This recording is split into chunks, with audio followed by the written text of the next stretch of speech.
পূর্ববঙ্গে এক ছোট্ট গ্রাম ধুলাবাড়ি।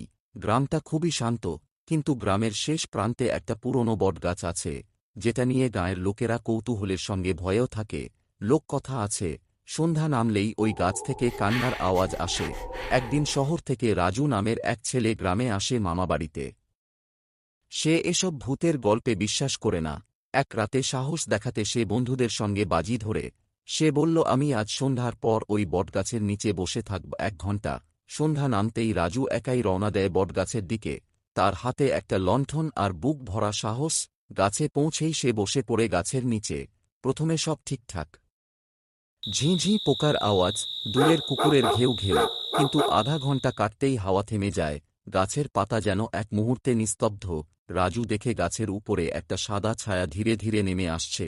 সেই ছায়া নারীর অবয়ব, কিন্তু মুখটা ঢেকে রেখেছে এক লাল শাড়ির আঁচলে। কে আছো, রাজু জিজ্ঞাসা করে। কিন্তু কোনো উত্তর নেই। হঠাৎ লণ্ঠনের আলো নিভে যায়। চারদিক অন্ধকার। তারপর শোনা যায় একটা শীতল গলা, আমার শাড়িটা ফেরত দাও। রাজু দৌড়ে পালায়, গাঁয়ের রাস্তা পেরিয়ে সোজা তার মামার বাড়ি। পরদিন সে জ্বর নিয়ে বিছানায় পড়ে থাকে।